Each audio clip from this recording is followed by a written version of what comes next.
Your business partner wants out, or worse, they don't want out. They want the control in your business. And there's no document that clearly says who has what rights.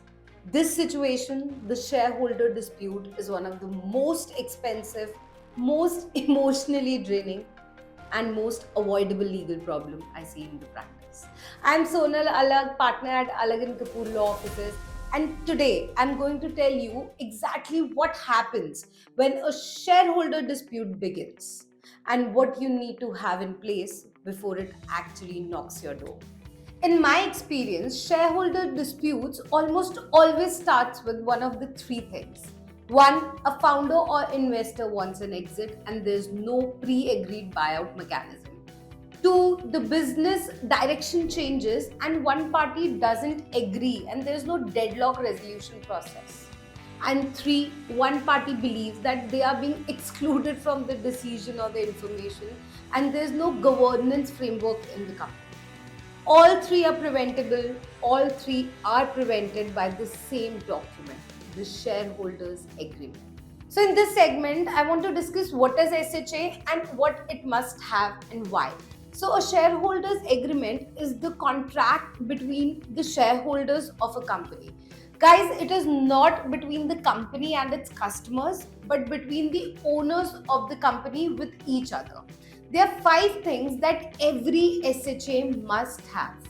Number one, a buyout mechanism, a pre agreed formula for what one party pays to buy out the other party. Number two, a deadlock resolution clause. What happens when the board cannot agree? Mediation, casting vote, forced buyout, what? And number three, the information rights. What financial and operational data each shareholder is entitled to receive and how often.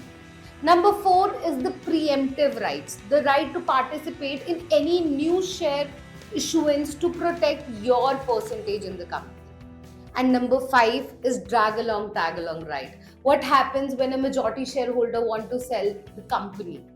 Without these five clauses, you don't have a shareholder agreement. All you have is a simple piece of paper. What are the legal options you have when the dispute begins? Now, in this segment, let's say that the dispute has already started. What are your options, guys? Option number one is negotiation and mediation. Always the first step, fastest, cheapest, and most likely to preserve the business.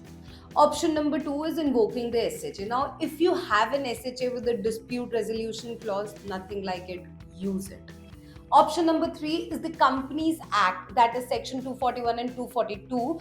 These sections allow any shareholder to file a petition before NCLT, that is National Companies Law Tribunal, and if the company's affairs are being conducted in a manner oppressive to them or prejudicial to the interest of the company, this is the legal remedy when an internal resolution has already failed. In the next segment, let me quickly tell you Section 241, 242, Oppression and Mismanagement section and how and what they actually do. A Section 241 petition can be filed by any member who holds at least 10% of the issued share capital or by any number of members who together hold 10% in that company. Now, what can an NCLT order? It can regulate the affairs of the company going forward. It can order a buyout of the petitioner's share at a fair value determined by the NCLT. It can remove the director causing all the mismanagement, and it can even wind up the company in the extreme cases. Now, these are the powerful remedies, but NCLT proceedings are also slow and expensive, which is exactly why the SHA and its pre-agreed resolution mechanism is always the best. Now, in the next segment, let me talk about the real world scenarios. Let me talk you through the most common scenarios in these kind of disputes. Now, there are two founders, equal equity, and let's say there's no SHA. 3 years in, one of the founders want the exit. He needs the liquidity. The other one wants to continue. Now, without an SHA, what is the fair price of 50%? Who decides? What if they disagree? Answer is nobody knows. And that disagreement becomes a dispute. Now, with an SHA, the buyout formula was already pre agreed. It could be book value, it could be your revenue multiple, it could be the last round of valuation. One conversation, no litigation. So the SHA doesn't prevent the exit, it makes the exit clean and easy. So, guys, what to do right now? There are three actions you should do if you have a co founder or investor and no SHA. Action one, get one drafted immediately. Not after the next funding round, not after you are profitable, it is now. If you have an SHA but haven't read it recently, action two is read it. Read the deadlock clause, read the buyout mechanism tonight. Know what it says before you need to use it. If you're already in a dispute, action 3 is adopt one of the three solutions as I've discussed in the previous segments.